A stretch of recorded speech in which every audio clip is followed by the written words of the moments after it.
Saludos a todos, bendiciones, que el Señor nos regale mucha paz, dejando nuestra tarea en manos del Espíritu, en su acción poderosa, en su poder misericordioso.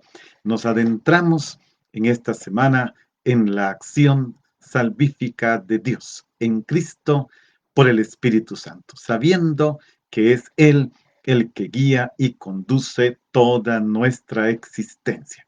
Vamos a pedir al Señor su gracia, su paz, su luz, su bendición. Que sea Él el que manifieste esa fuerza transformadora de todo cuanto existe, dejándolo a Él actuar siempre más y más en la vida, actuando más y más en la acción salvífica que Él nos da.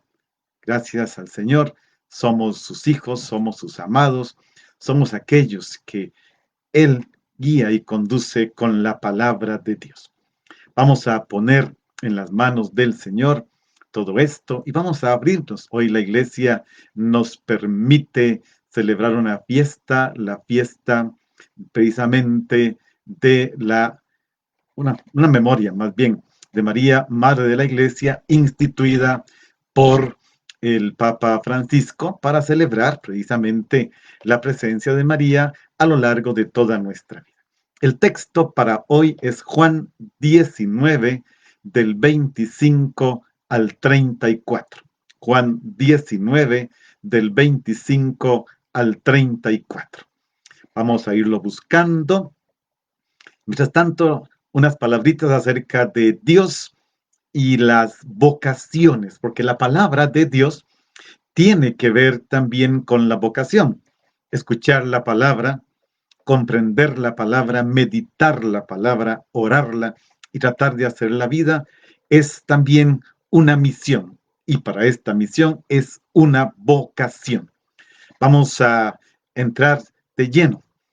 Es importante destacar la exigencia intrínseca de la fe a la hora de profundizar la relación con Cristo, palabra de Dios entre nosotros.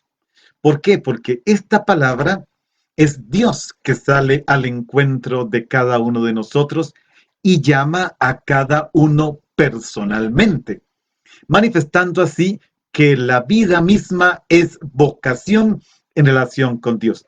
Desde el momento en que somos engendrados y vemos la luz del mundo, nuestra vida tiene una finalidad. Nuestra vida es vocación. La palabra vocación significa llamar, ser llamado. Es una vocación en relación con Dios que también brota de la palabra de Dios. La santidad, como dice el Papa Benedicto, brota de la palabra de Dios. Cada santo es una luz que brota de la palabra de Dios y cada uno de ellos ha encontrado su propia vocación en el encuentro con Cristo palabra. Esto quiere decir que cuanto más ahondemos en nuestra relación, se verá más y más que esta relación personal con el Señor nos va llamando a la santidad mediante opciones definitivas. Y es que la vocación es opción. La opción de mantenerse en la vida de soltero o soltera, la vocación de contraer matrimonio, la vocación de ser sacerdote o pertenecer a la vida consagrada en la multiplicidad de congregaciones e institutos que el Espíritu Santo ha gestado en la vida de la iglesia. Es vocación. Y cada una es vocación también a la política, a la economía, a la ciencia, a la educación. Son vocaciones. Esta semana celebramos en Costa Rica la Semana de la Educación, del educador. Vamos a elevar una oración por ellos y a confiarle al Señor a cada uno de estos educadores que están en momento de pandemia tratando de ser muy creativos. Precisamente se trata de eso. Entonces Dios nos llama a la santidad mediante opciones definitivas, con las cuales nuestra vida corresponde a su amor, asumiendo tareas y ministerios para edificar la iglesia. ¿Recuerdan lo que decía ayer la primera carta a los Corintios, la segunda lectura? Todos los carismas, todos los servicios, todas las acciones poderosas son para la edificación de la comunidad. Bien, hermanos, vamos a leer el texto, Juan 19, 25 al 34. Dice así: En aquel tiempo, junto a la cruz de Jesús estaban también su madre, la hermana de su madre, María de Cleofás y María Magdalena. Al ver a su madre y cerca de ella al discípulo que él tanto amaba, Jesús le dijo: Mujer, este es tu hijo. Luego dijo al discípulo: Esta es tu madre. Y desde aquel momento el discípulo la recibió como su propia madre. Después, sabiendo que ya todo estaba cumplido, y para que la escritura se cumpliera hasta el final, Jesús dijo: Tengo sed. Había allí una vasija llena de vinagre.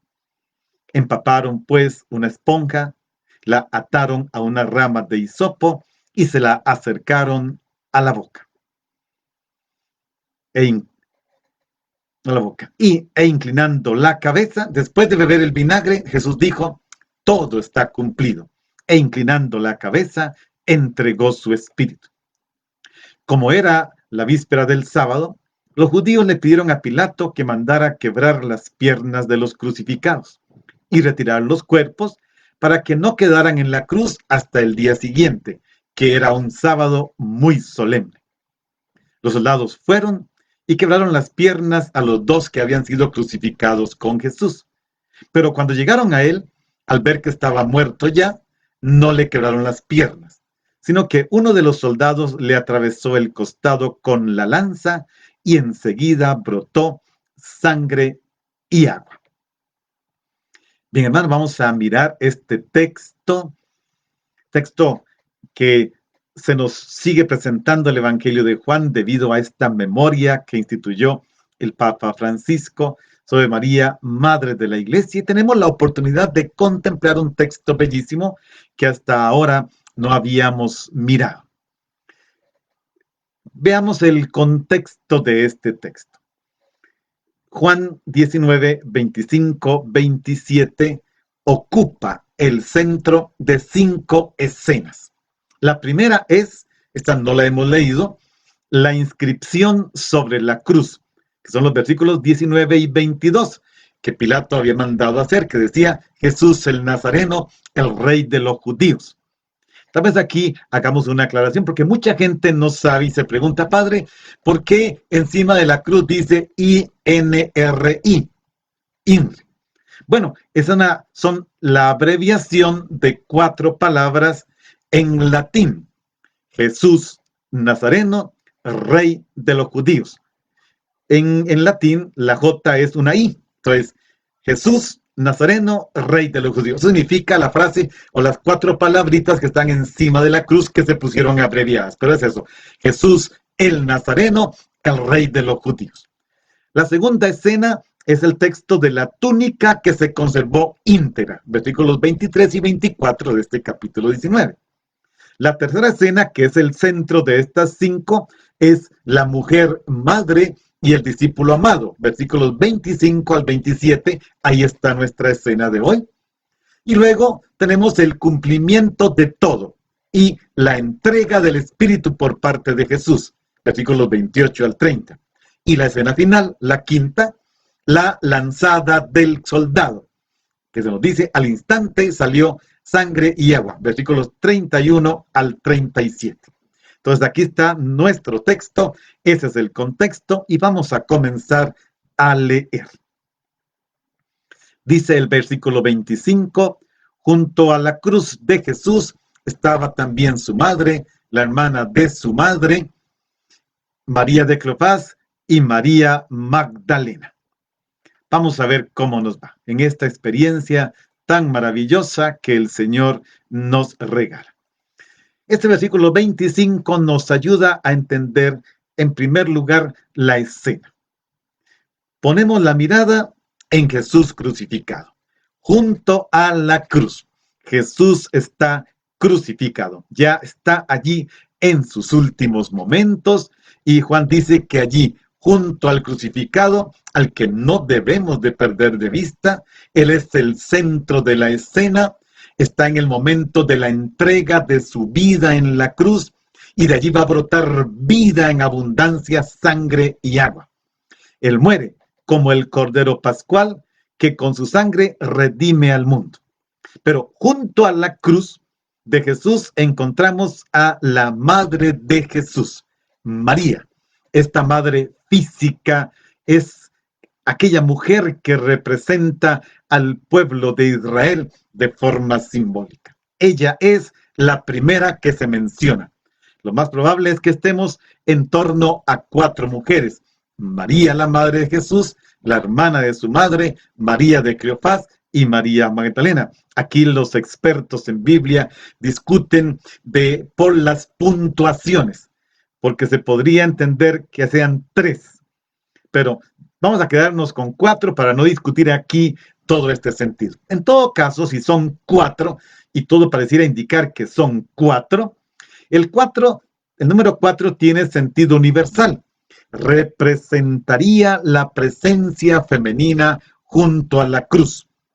4 también son los soldados. 4 también representa los 4 puntos cardinales. En fin, hay toda una simbología escondida aquí. La Madre de Jesús ha tenido una función muy definida en el Evangelio de Juan.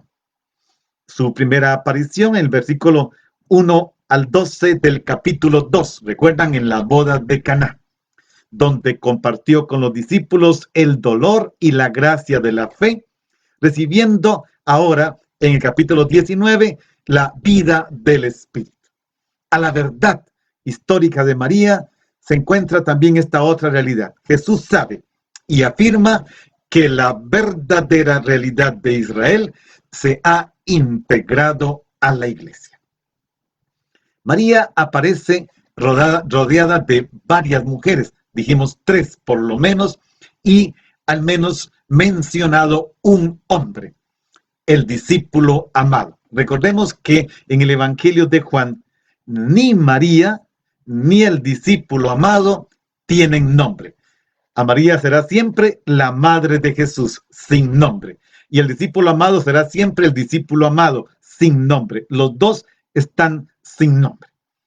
Esta vez Jesús es el que inicia el diálogo.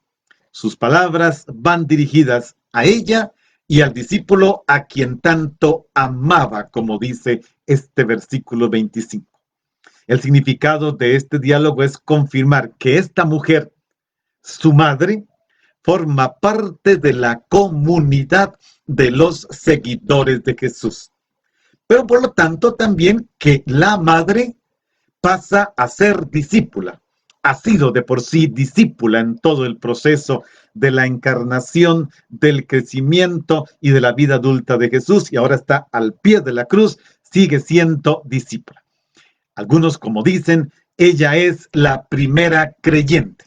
Es primera en recorrer aquel camino que lleva de Israel, aquel vino viejo que se gastó, aquellas tinajas vacías del capítulo 2, hasta la nueva conformación del nuevo pueblo de Dios, la iglesia, donde la recibe el discípulo amado, que es imagen, signo, símbolo de todos los discípulos a lo largo de toda la historia.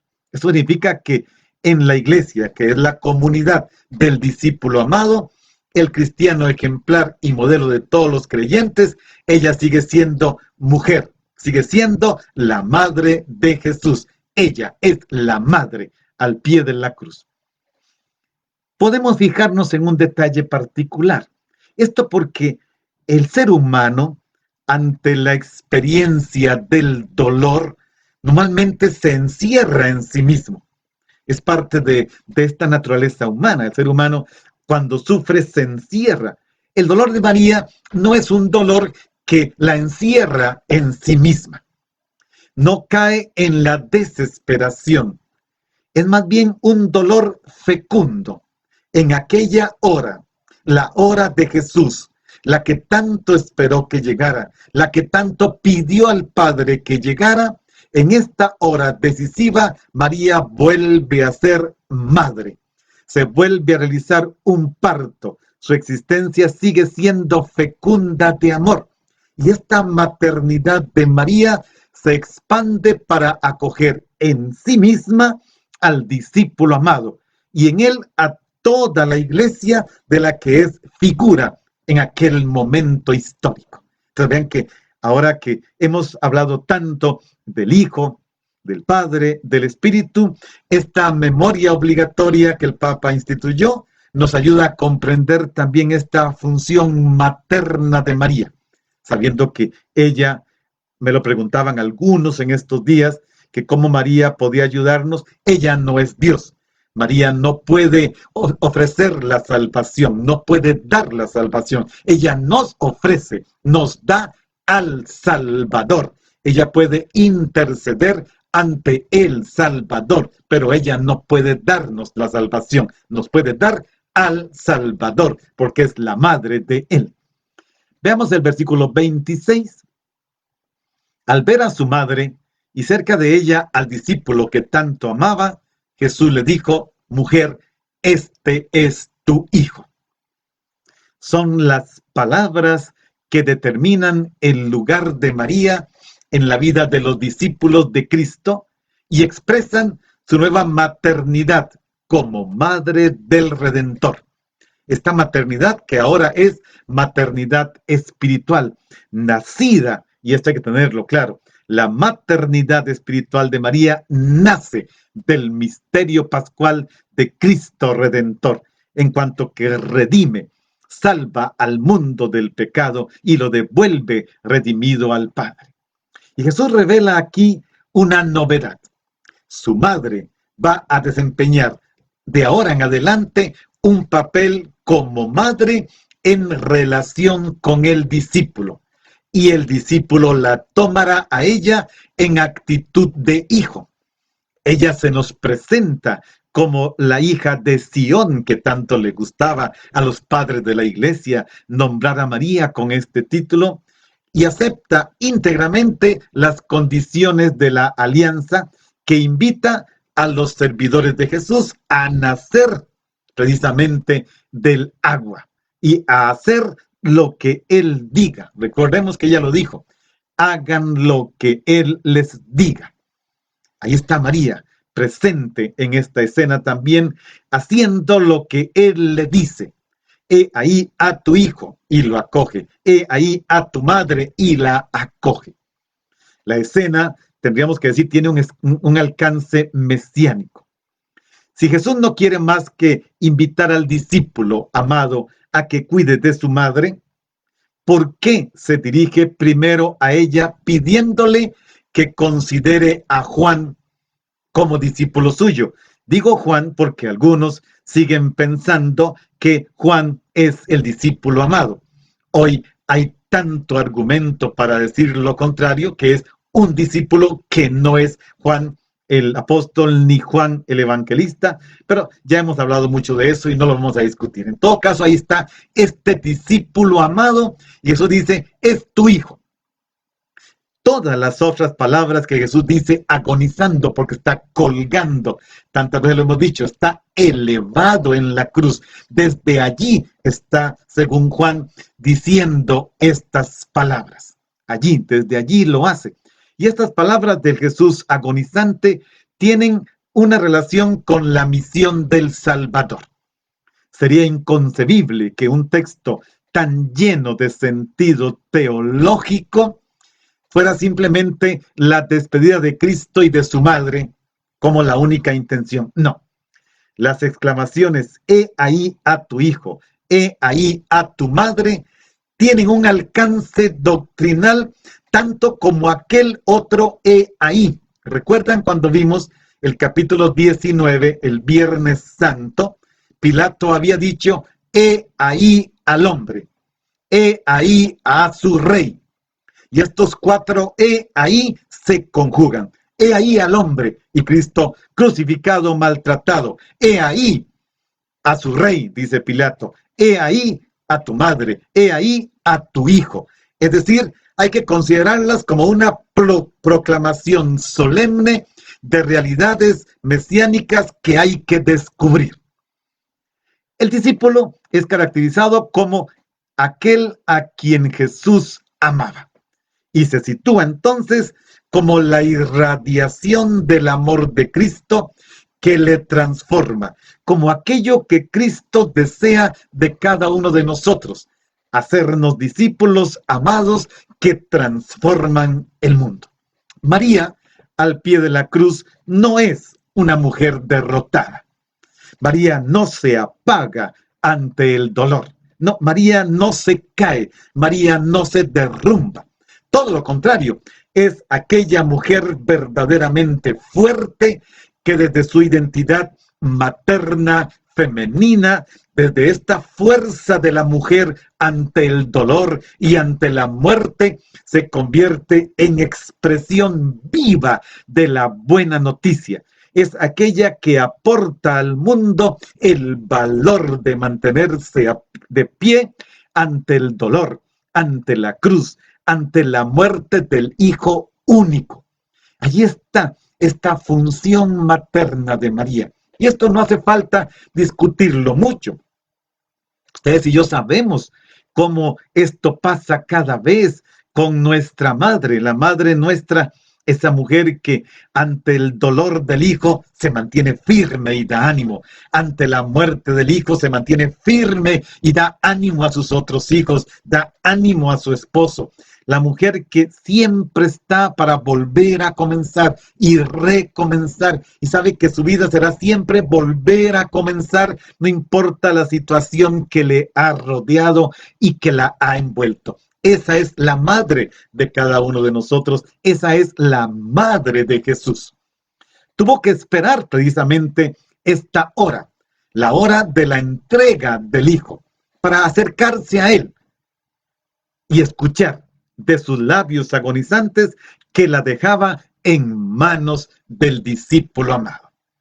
María ciertamente está al pie de la cruz y no podemos pensar que está rebosante de gozo. No, hay un desgarro. Toda muerte es un desgarro y la muerte del Hijo el único es un desgarro mayor. Pero ahora entiende que también ella está llamada a la obediencia de creer que Él es el enviado del Padre, creer que ese es el Hijo único del Padre, creer que ahí está muriendo su Hijo para la salvación. Una obediencia que implica, algunos lo ven de esta manera, la desapropiación total, tanto de Cristo que se desapropia de su madre para entregárnosla, como de la madre que se desapropia de su hijo y lo deja en el momento a que expire, a que entregue el Espíritu, en palabras de Juan, a que entregue el Espíritu. Como si Jesús le dijera o le dijese, ya no soy tu hijo, tienes que dejarme cumplir mi misión de dar vida al mundo. Madre, únete a mi sacrificio. Y ahora Él, el amado, el que estuvo a mi lado, el que conoce mi pecho y mi corazón, Él es tu hijo. Acéptalo como tu hijo y quédate con Él. Es esta entrega total del Padre al Hijo, de Jesús a su madre y del discípulo a su madre. ¿Qué le dijo entonces una vez que lo oyó? Le entregó primero su madre, mujer, ahí está tu hijo. Le dice al discípulo amado, versículo 27, esta es tu madre. Veamos esta primera parte. Se puede decir que en el Calvario se confirma la maternidad de María. Ya la habíamos conocido en las bodas de Caná en el capítulo 2. Y es que hay que mirar estas dos escenas en paralelo. La aparición de María es en las bodas de Caná y vuelve a aparecer en el momento de la cruz. Y en las dos se manifiesta materna. Y Juan insiste, la madre de Jesús, que interviene para que la fiesta de aquella boda no terminara en un fracaso y que ahora se presenta para mirar que la vida de su hijo no termina en un fracaso. La solicitud materna de María va desde el inicio de la vida pública de Jesús en Juan, porque no hay ninguna infancia narrada en Juan, hasta el final, donde la encontramos al pie de la cruz.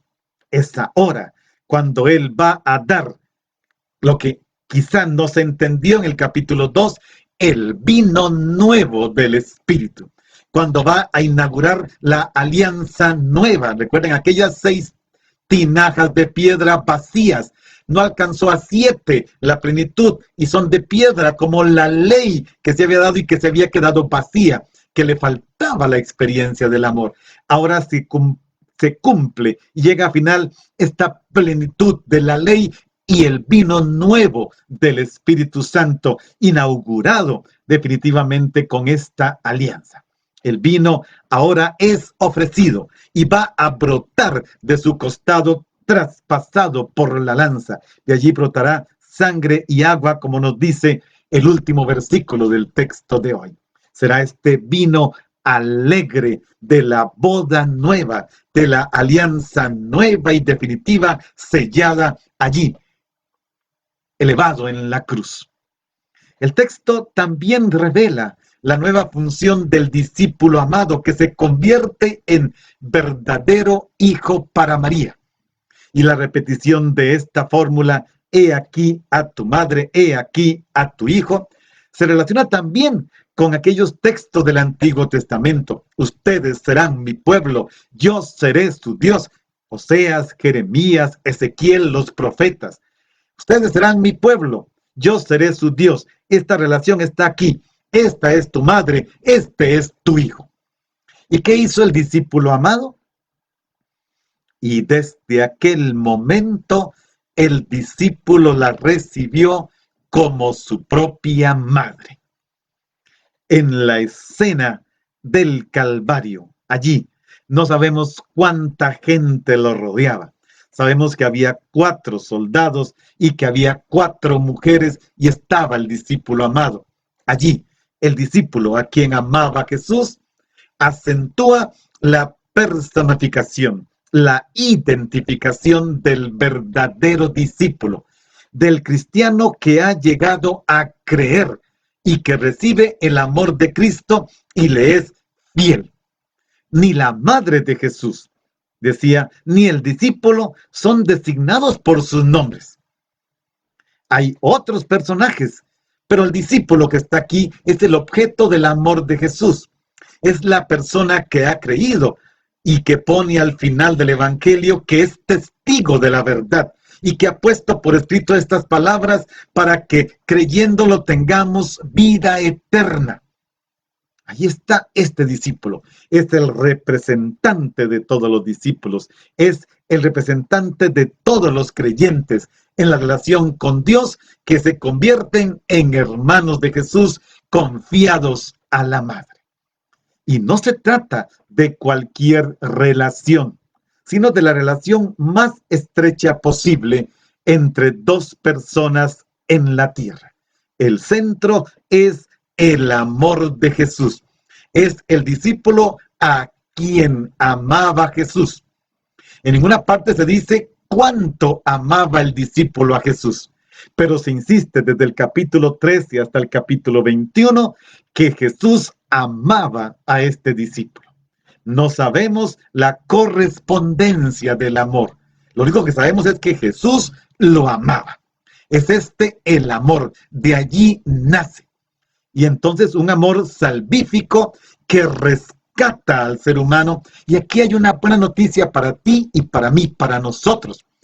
Jesús, o Dios en Jesús, rescata al ser humano de su soledad, de su sufrimiento, de su dolor, de su corazón desgarrado como el de María y muy probablemente del corazón desgarrado del discípulo amado que contemplan a el amor de sus vidas allí crucificado para llegar al final.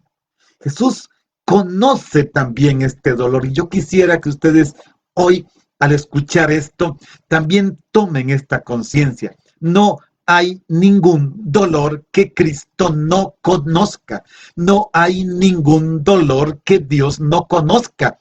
Y Juan nos regala esta escena maravillosa y nos dice que está allí junto a la cruz. María no está lejos de la cruz. El discípulo amado no miran de lejos.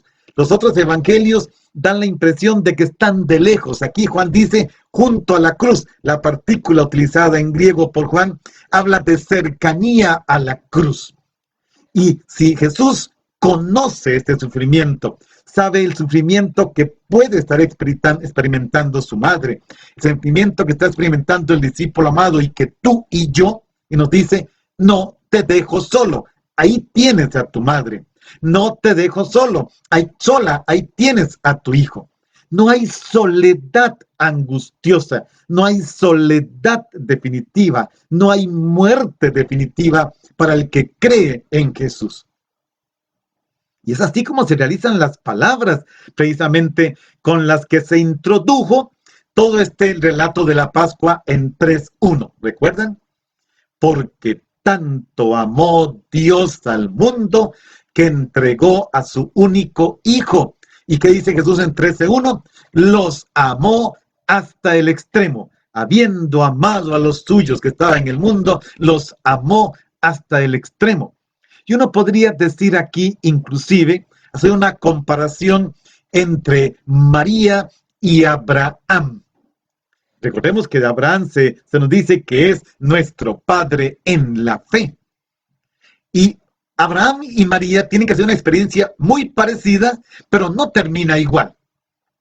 Génesis nos dice que Dios le dio a Abraham el hijo que tanto deseaba, a Isaac, como prueba de su fe. Y Abraham tiene que llevarlo a la montaña y ofrecerlo en sacrificio como prueba de su fe. Génesis 22, del 1 al 19, esta historia. Pero María está nuevamente allí, al pie de la cruz, y como prueba de su fe contempla al hijo crucificado, elevado, levantado. Pero en el caso de Abraham, él no tuvo que entregar a su hijo. Su hijo no murió. Él no lo tuvo que matar.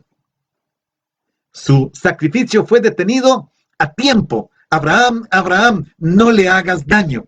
En el caso de María, María sí tiene que hacer la experiencia de que su hijo fue crucificado. Su hijo sí murió. Está a punto de ser atravesado por una lanza. La experiencia de María fue más lejos que la experiencia de Abraham. Abraham también se le dice, entrégame, sacrifícame a tu hijo, al que tú amas. Podemos pasar estas palabras a María. Ese es tu hijo, el que tú amas. Es el amado del Padre. Y está el discípulo que sabe del amor porque es el discípulo amado. Y ahora lo ven morir. Abraham no vio esto. Versículo 28 dice, después, sabiendo que ya todo estaba cumplido, y para que la escritura se cumpliera hasta el final, Jesús dijo, tengo sed. Había allí una vasija llena de vinagre. Empaparon una esponja, la ataron a una rama de hisopo y se la acercaron a la boca. Versículo 30, 28, 29, 30, hay que verlos juntos. Este fue el 29, 30. Después de beber el vinagre, dijo Jesús, todo ha sido cumplido. E inclinando la cabeza, entregó su espíritu. Veamos algunas cositas de esto, hermanos. Estamos ante la última acción que Jesús realiza antes de morir en cruz. Y lo hace de manera total. Por eso Juan dice, después de esto, ¿qué es esto? Después de confiar su madre al discípulo amado, y el discípulo amado a su madre, he ahí a tu madre, he ahí a tu hijo, el centro litúrgico del texto de hoy es eso.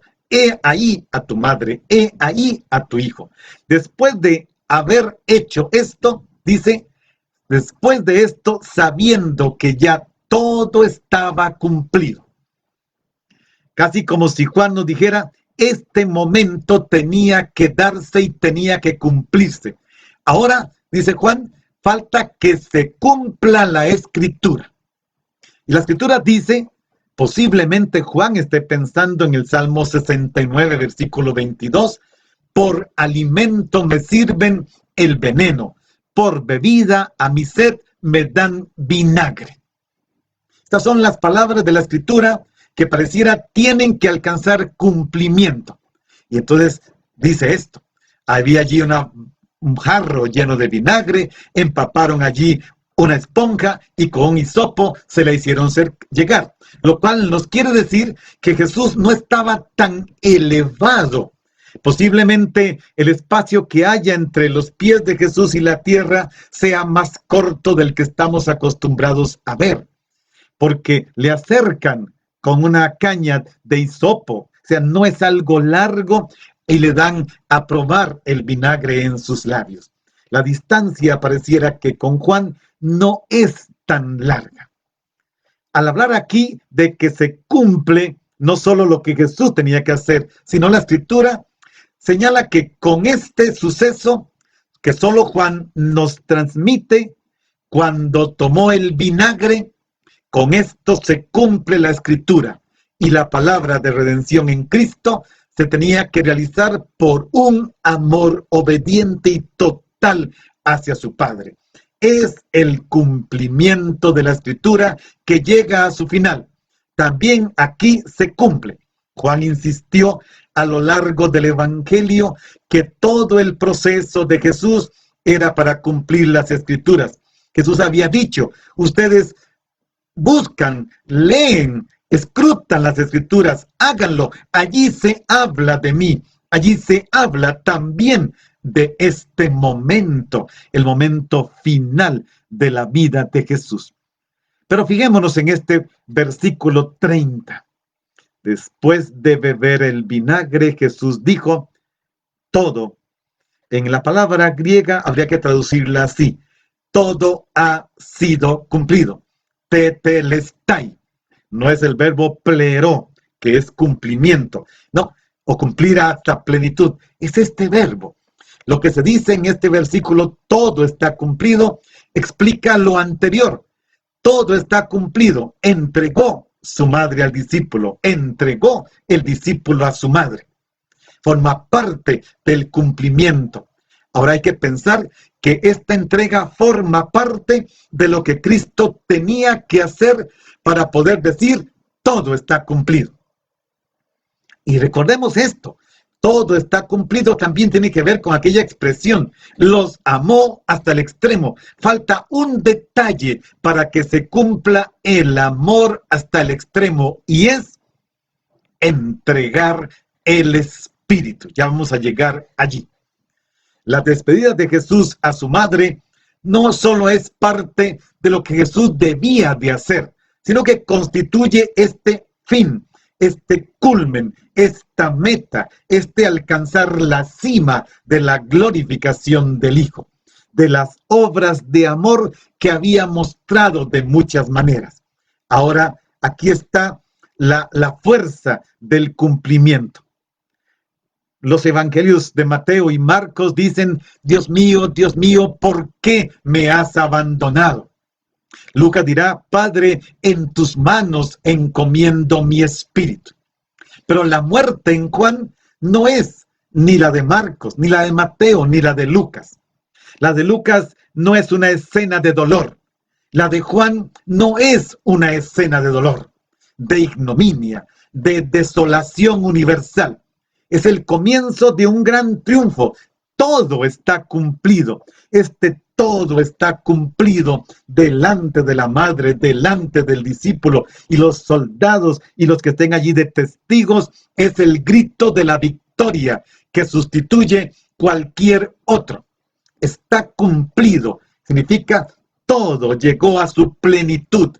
Todo lo que tenía que hacer se ha hecho. Ahora Jesús ha finalizado su obra. Exaltado sobre la tierra, muere en la cruz y arrastra, atrae a todos hacia sí. Recuerden que lo había dicho, atraeré a todos hacia mí. está cumplido. Es grito de victoria que proclama: Jesús ha sido obediente hasta el final. Pablo dirá en la carta a los Filipenses: hasta la muerte, y muerte en cruz. Jesús muere entregando el Espíritu, aquí al pie de la cruz. Y dice esta segunda parte del versículo 30: inclinando la cabeza, entregó su espíritu. Solo Juan menciona este detalle. Algunos expertos en Biblia que viven analizando estos textos, yo les comunico solo una pequeña parte del estudio bíblico en cada palabra, si no me quedaría en una palabra cada hora. Algunos autores dicen que el gesto de Jesús de inclinar la cabeza y entregar su espíritu es más bien el propio de una persona que se dispone a dormir, que de alguien que atraviesa el trance de una agonía mortal. Porque hay un detalle aquí muy importante, y es el verbo que Juan colocó para decir cómo Jesús muere. Entregó, el verbo paradidomi, que lo vimos mucho cuando analizamos la pasión de Mateo. Es este verbo, es entregar el espíritu. Y esta es una acción simbólica, el dominio de Jesús sobre su propia muerte. La muerte de Cristo nos hace patentes hoy la vida. Es su resurrección. Entregándose ha dado vida. En su muerte contemplamos al dador de la vida. Él reclina, inclina su cabeza. Así lo había hecho el discípulo amado. Había reclinado la cabeza sobre Jesús en la cena de despedida. De Jesús se dice que está en el seno del Padre, y ahora lo hace igual, inclina la cabeza, quizá como la tenía al principio, antes de que el mundo fuera, antes de que se encarnara. Cristo es el lugar donde debemos reclinar nuestro rostro, donde debemos reclinar nuestra cabeza, sobre todo cuando hay sufrimiento, cuando hay dolor. Hay que reclinar la cabeza en el pecho de Jesús y entregarle a Él el sufrimiento, entregarle a Él el dolor, entregarle a Él inclusive el fracaso para que lo convierta en éxito, entregarle a Él la muerte de un ser querido, entregarle a Él mi propia muerte, reclinarme sobre su rostro, reclinarme sobre su pecho, reclinarme sobre su corazón traspasado. Qué hermoso es esto, hermanos. Yo quisiera tener la fuerza espiritual para decir lo que quiero decir lo que el texto dice. Allí está, es reclinándose sobre ese pecho donde encontramos la plenitud de la vida. Así vivió Jesús en la intimidad de su Padre, y así se entrega, y así glorifica al Padre, reclinándose y entregando en las manos del Padre su espíritu. Este verbo que significa entregar, significa confiar. El mismo Pilato lo usó. Pilato les entregó a Jesús para que lo crucificaran. Es este mismo verbo, les entregó a Jesús. Y si nos fijamos en los evangelios de Mateo, Marcos y Lucas, Marcos dice 15:37 que expiró. No está el verbo entregar. Mateo 27:50 dice que exhaló el espíritu. Tampoco está el verbo entregar. Y Lucas usa el mismo verbo de Marcos, expiró. Habían dos formas tradicionales de describir la muerte. O expiró, Marcos y Lucas, o exhaló, el caso de Lucas de Mateo, o la forma que usa Juan, que es entregar el espíritu, paradidomi. No es ni exhalar ni expirar, sino entregar. Lo que nos habla de una entrega voluntaria. Es Jesús el que ahora entrega el Espíritu. Lucas dijo: Padre, en tus manos encomiendo mi espíritu. Es algo tan parecido. Jesús entrega el espíritu. Es una entrega voluntaria. Se lo había pedido: Padre, glorifica a tu Hijo para que tu Hijo te glorifique a ti. Mi voluntad es que me glorifiques, que tú seas glorificado y ellos sean glorificados en mi nombre. Y para eso entrega voluntariamente su espíritu. Ese mismo verbo que utiliza Isaías 53:12 para describir la muerte del siervo sufriente. Fue entregado su espíritu a la muerte y fue entregado por sus pecados, los del pueblo. Juan dice: entregó el espíritu. Es un acto de autodonación plena, total. El mismo Espíritu Santo que él 2 días después, 3 días después, va a soplar. Les entregó su espíritu, sopló sobre ellos. Reciban el Espíritu Santo. Lo escuchamos ayer, capítulo 19. La historia entera de la salvación se concentra en esta hora, que parece de dolor, que parece de sufrimiento, que parece de muerte, que parece que todo se acabó. Y ahí está Jesús diciendo: todo se cumplió, la escritura se cumplió, la obediencia se cumplió, y entrega el Espíritu. Es esta experiencia. En Juan es la muerte del que reveló el rostro del Padre. Es la muerte del testigo de la verdad, del que es camino, verdad y vida. Es este momento en el que se culmina el querer de Dios Padre desde antes de la creación del mundo. Y con esta imagen ya no encaja de ningún modo el abandono de Dios. Aquí muere alguien que de hecho ha llevado a término la obra de Dios, incluso con las últimas recomendaciones que imparte desde la cruz. No, Dios no abandona. He ahí a tu hijo. Dios no abandona. He ahí a tu madre. Y entrega el Espíritu al Dios que no abandona. Hermanos, no quisiera seguir. Aquí se concentra tanto. Aquí hay tanta vida. Aquí hay tanta luz. Aquí hay tanta verdad.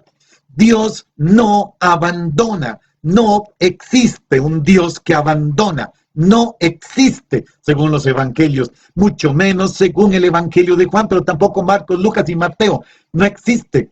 Dios no abandona. Su madre no queda sola. He ahí a tu hijo. Los discípulos no quedan solos. He ahí a tu madre. Y Jesús no queda solo en la cruz. Entrega el Espíritu. Es esto lo que está pasando. Todo cuanto aquí ocurre debe ir coronado del resplandor fulgurante, resplandeciente de la consumación del proyecto de Dios, de la glorificación del Padre en la exaltación de su Hijo en la cruz. Por eso esta última palabra de Jesús, todo está cumplido en el Evangelio de Juan. Esta palabra sella y firma la obra de Jesús, la revelación de Jesús. Ahí culmina su muerte, ahí culmina el amor hasta el extremo. No hay amor más grande. Por eso tanto amó Dios al mundo que entregó a su único Hijo para que todo el que cree en Él tenga vida eterna. Y este es el momento. Dios no abandona. Dios no deja solo. Nunca estarás solo. Hermanos, y se lo digo de corazón, nunca estarás solo. Yo no sé que sea eso todavía. No sé. Espero nunca saberlo. Veamos los versículos que siguen, al menos rápidamente. Como era la víspera del sábado, los judíos le pidieron a Pilato que mandara quebrar las piernas de los crucificados.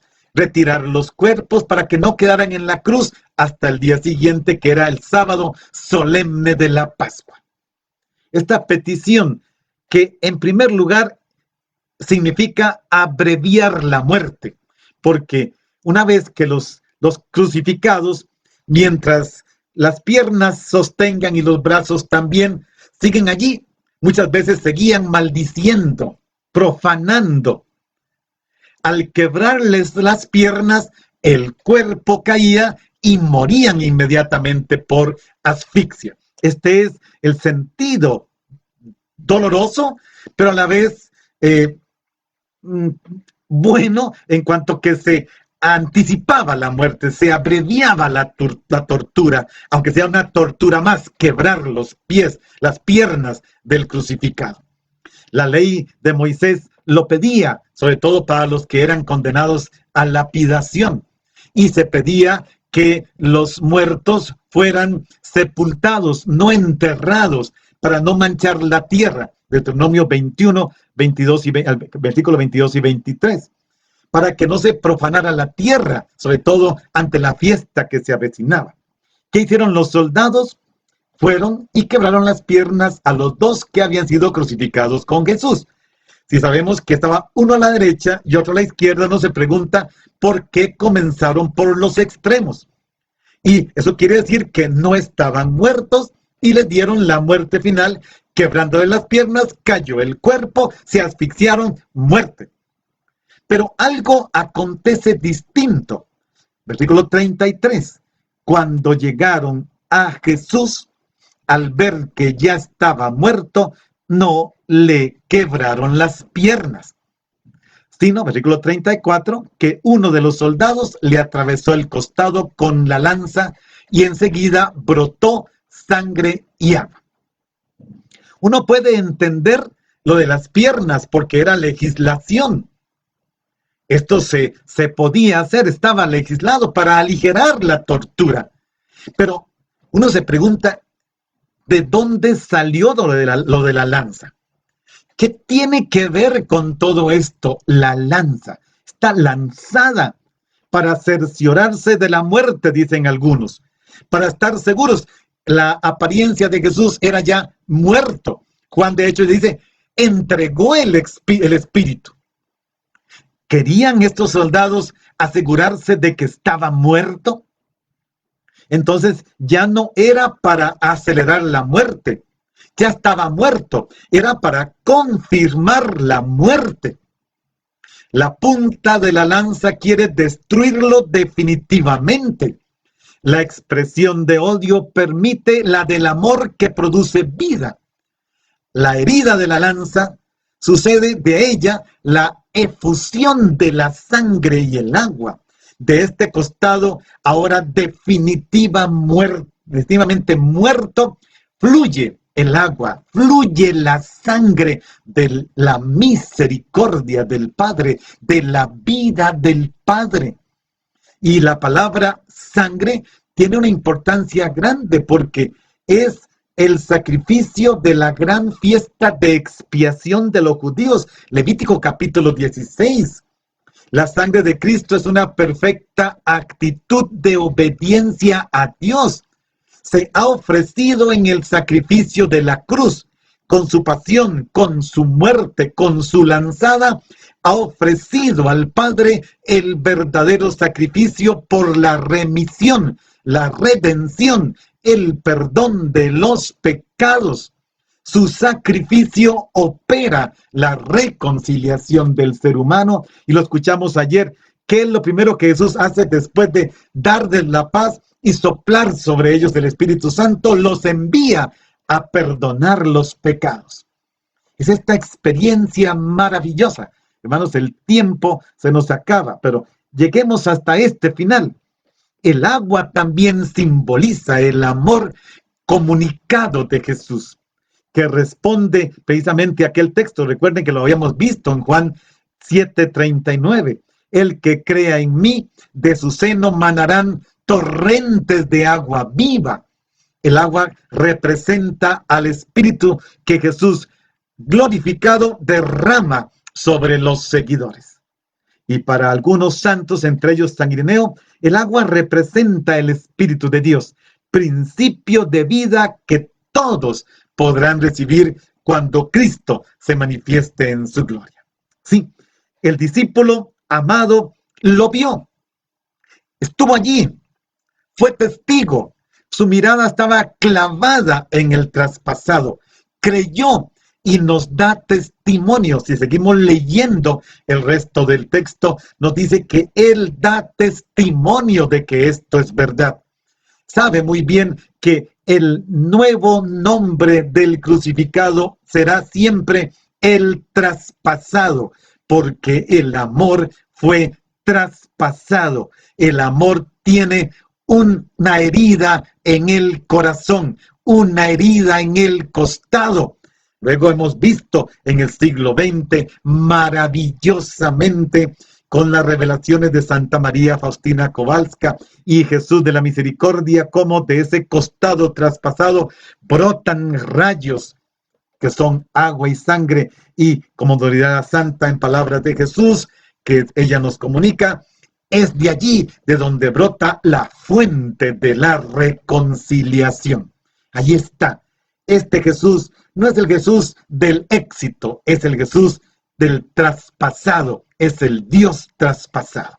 Bien, hermanos, démosle gracias a Dios por este texto y al Papa Francisco por haber puesto esta memoria obligatoria de María, Madre de la Iglesia, con este texto. Y ahora entendemos de qué se trata, tanto su maternidad como la filiación de su Hijo, y el cumplimiento de la misión de Jesús, y el cumplimiento de la Escritura, y la entrega total de Jesús, que entrega su Espíritu para darnos vida, perdón, paz, Espíritu Santo, resurrección, eternidad, y para decirnos, Dios no abandona, nunca estarás solo o sola.